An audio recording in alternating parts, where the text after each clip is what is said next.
My mom moved to India a week after graduation and got a job teaching English. Louis was born a year later.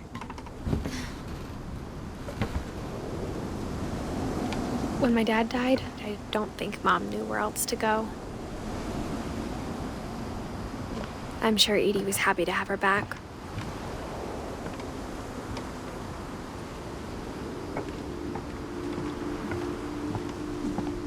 The house had to get a little bigger, but Edie was used to that. And for a while, things were good, almost normal. But it didn't last. The beginning of the end was Milton's 10th birthday, when Edie gave him a castle.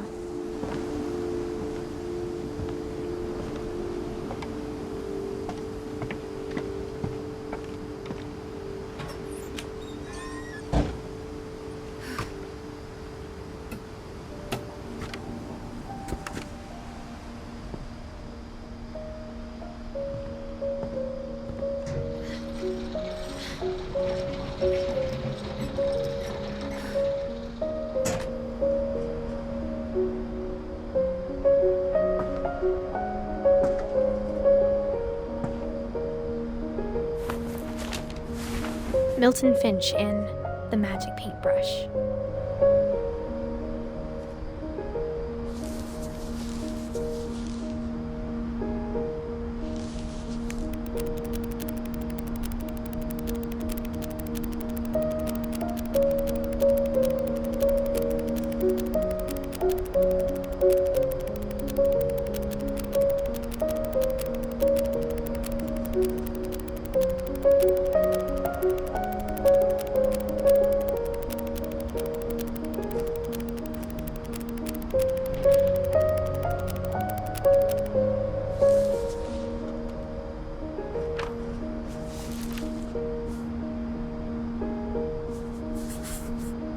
I was 4 when Milton disappeared.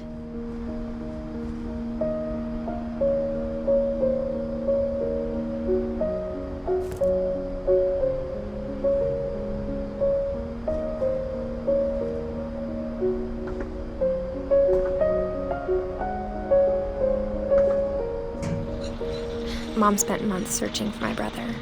Then she sealed the doors.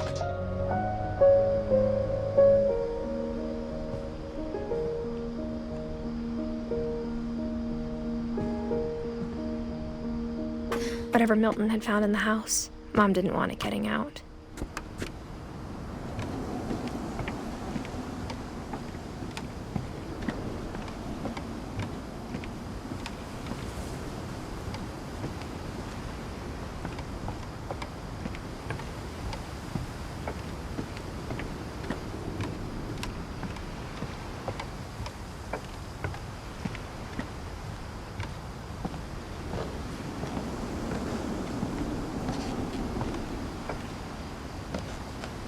Mom definitely blamed Edie, but I think Louis blamed himself. After he graduated, he just spent more and more time in his room, until Mom got him a job at the cannery.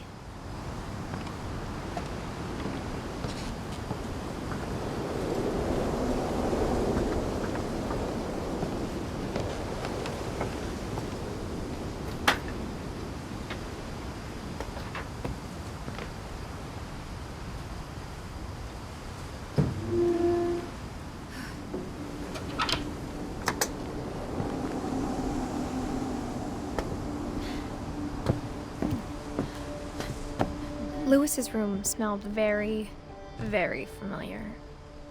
That part of him lived on.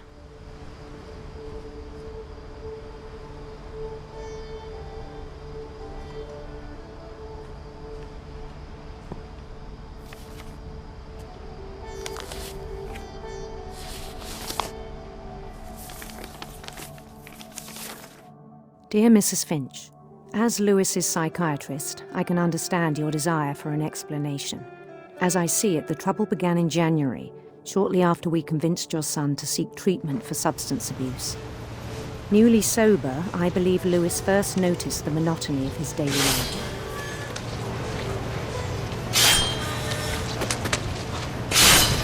He kept working at the cannery, but he withdrew part of himself. In our sessions, I saw the same behavior.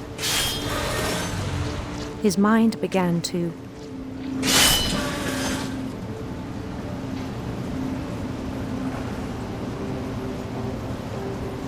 wander. I asked him to describe it. He said he started small, imagining a labyrinth. He'd feel his way about. Then something moved. Bats and toads.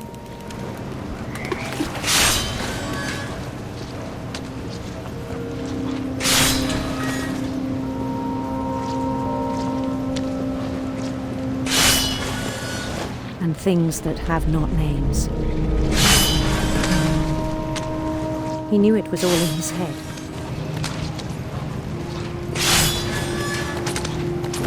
But he took it very seriously.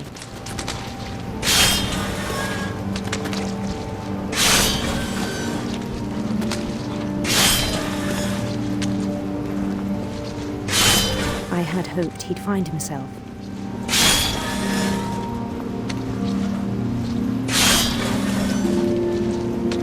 But he found something more.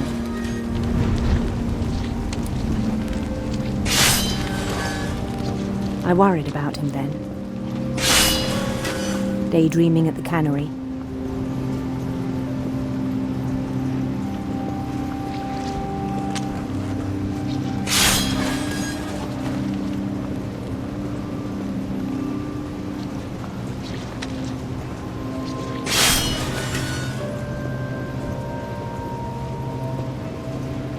I spoke with his boss, but he said Lewis had become a model employee. Methodical, tireless, focused. Like a whole new Lewis. So I let him go on.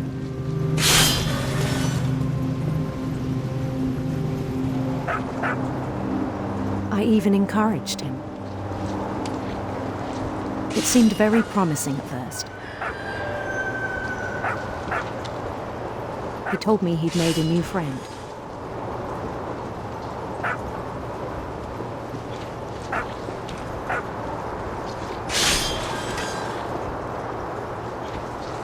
On the edge of a city he named Lewis Topia. He built the city up slowly, brick by brick. Then he made musicians.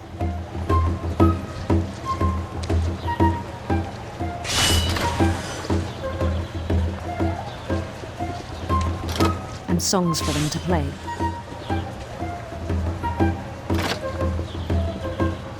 He talked about starting a band. And he was always humming something. Every day his imagination grew stronger.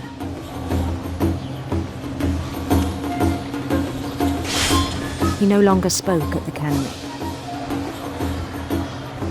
But his chopping was as reliable as ever. Then one day it struck him that all the cheering crowds, even the stones under his feet, were all in his imagination, so he could do whatever he wished.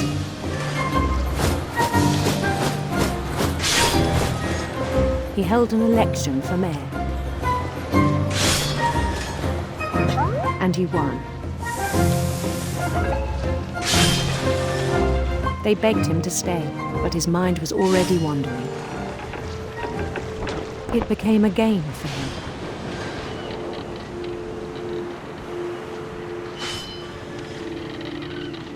He'd conquer a city, then immediately push on. New Louisville.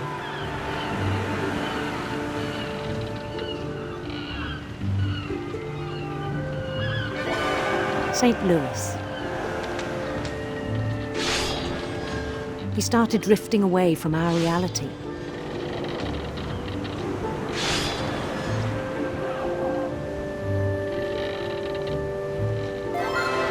Minneapolis. until one day he forgot to go home from the cannery. Even as his mother pleaded with him, part of Lewis kept sailing on.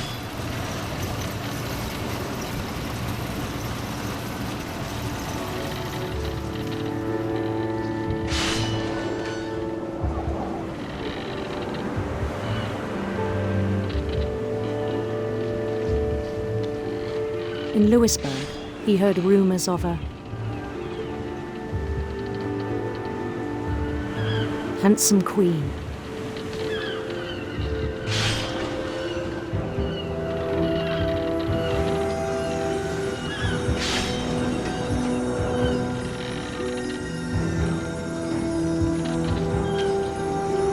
The queen was on her own quest for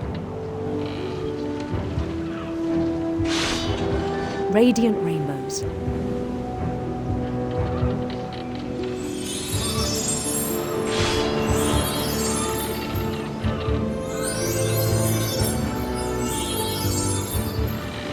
He followed the sound of her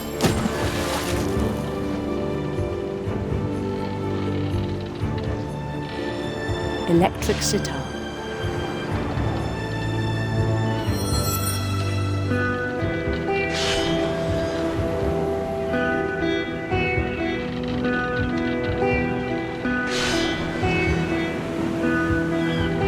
His chase led him to a golden palace east of the sun and west of the moon. Even then, his logic remained sound.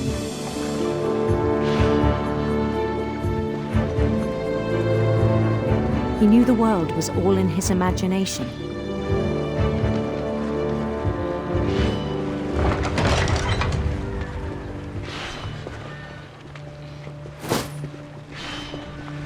But he was so proud of having created it.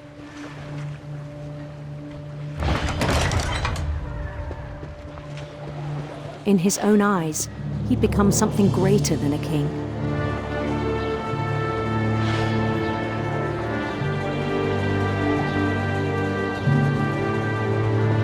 For someone who'd never known success in the real world, I think it was overwhelming. And then it struck him that the real Lewis was not the one chopping salmon, but the one climbing the steps of a golden palace.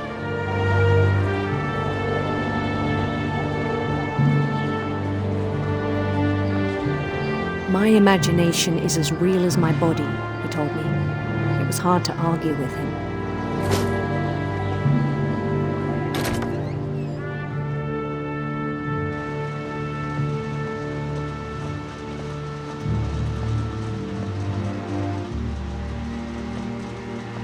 He began to forget the world we know.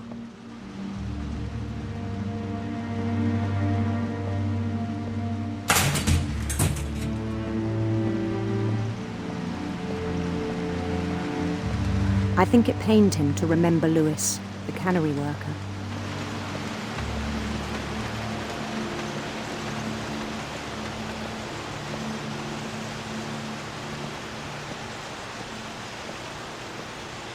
He began to despise the man with a royal contempt.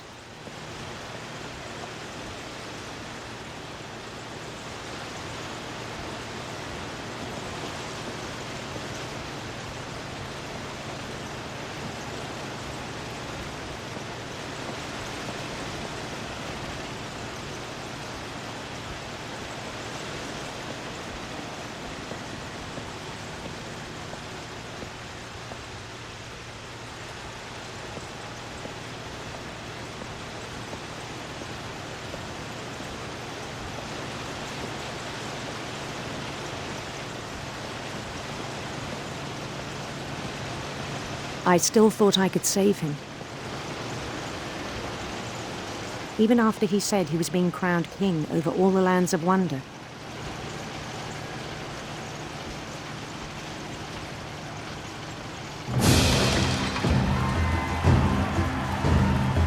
The palace would be packed with his companions.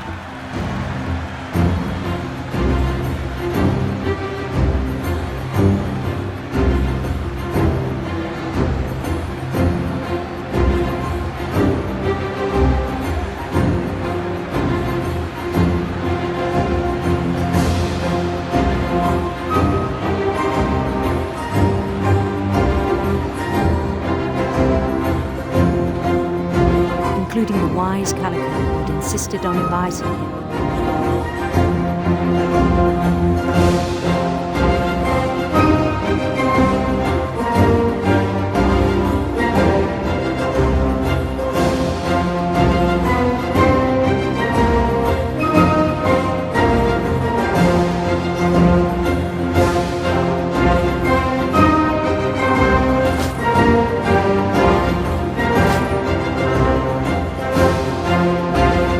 His queen waited, holding his crown.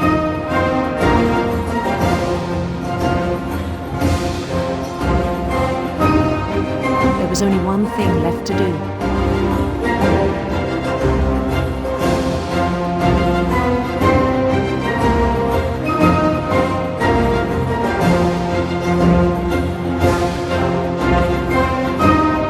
Bend down his head.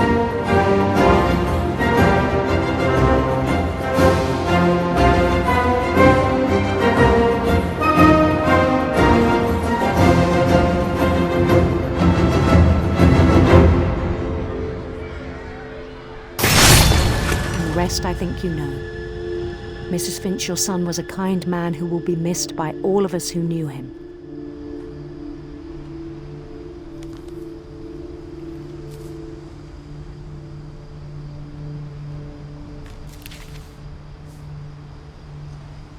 My brother was really cool. I wish you could have met him.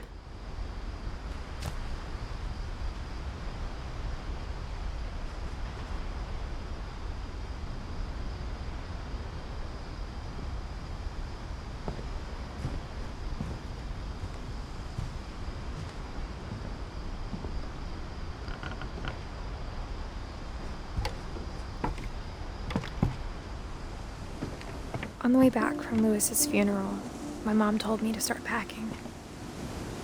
She waited until the day before we left to tell Edie. I'm not sure if she wanted to make it easier or harder.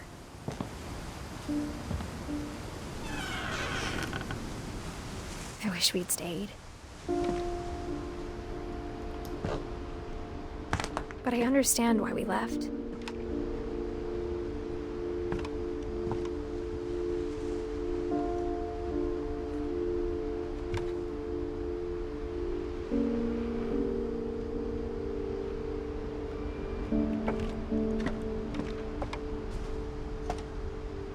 My mom ended up leaving everything behind.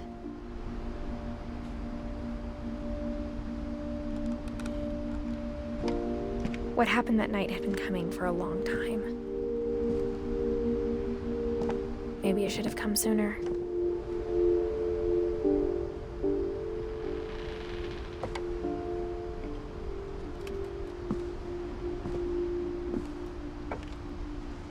But it had to end one way or another. All that's left now is to tell you about that last night.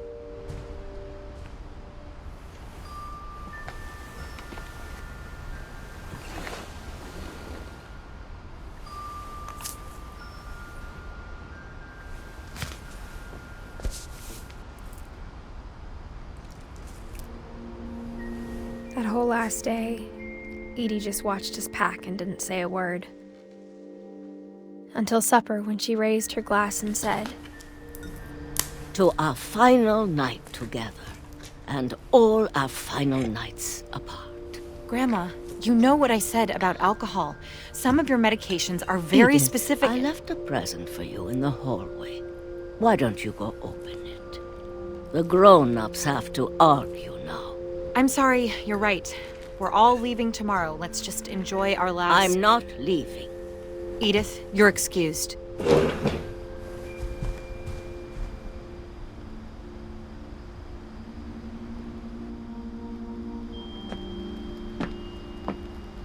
the power had been shut off that morning, but Edie always had plenty of candles. When my mom sealed the library, I don't think she knew about the other entrance. Or that Edie had a key to it.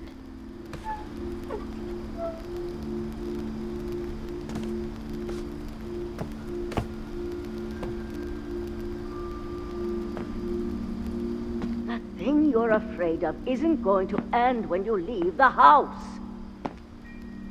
Edith has a right to know these stories. My children are dead because of your stories. I think it's best if Edith and I leave tonight. We'll have the nursing home send a van for you in the morning, okay?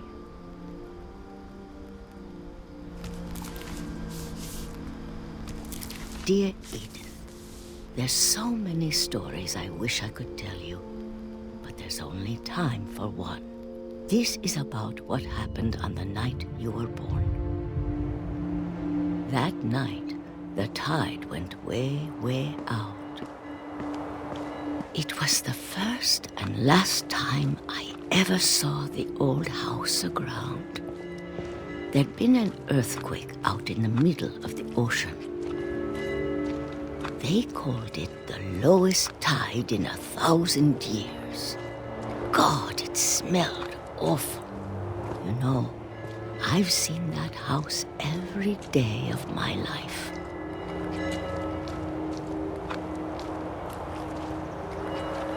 But I never thought I'd go back to it. When the fog rolled in, I lost my way.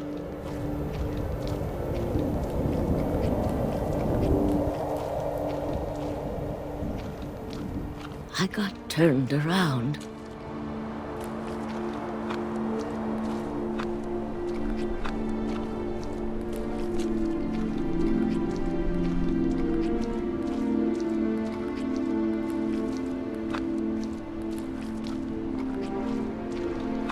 I started seeing things.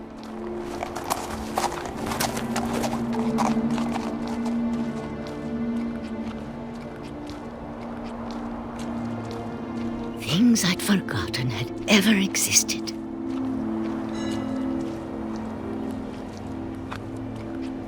But when I saw them, they felt like old friends.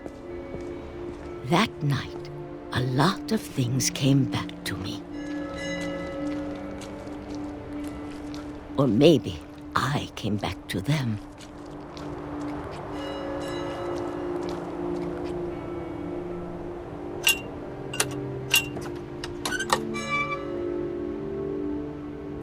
Things I can't explain, but that I need you to try and... Edith, what are you doing in here? It's mine. Edith! Mom, you're gonna rip it! Let go!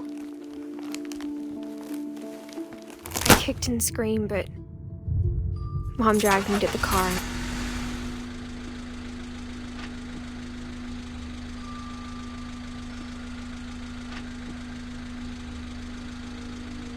I never saw Great-Grandma Edie again.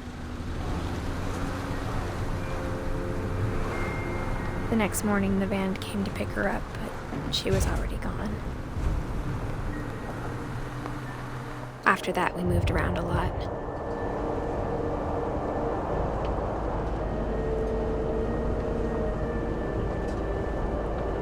We both tried to make the best of it.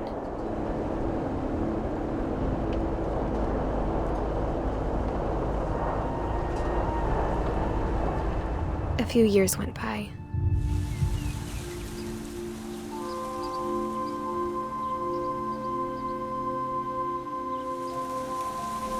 My mom didn't like to talk about it, but she started getting sick a lot.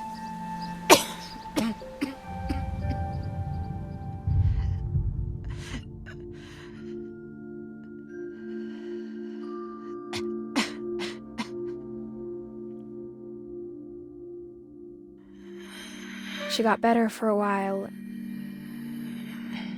and then she didn't. And then I was alone.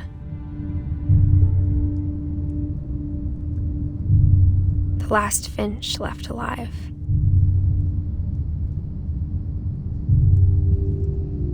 Until I found out about you. I'm still not sure what to tell you about all this. If we lived forever, maybe we'd have time to understand things. But as it is, I think the best we can do is try to open our eyes. and appreciate how strange and brief all of this is.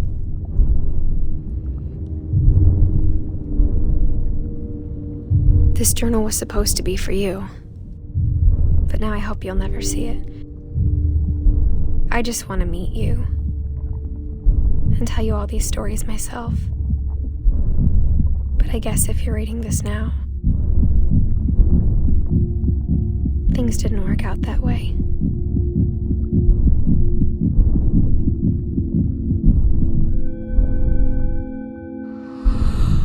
This is where your story begins.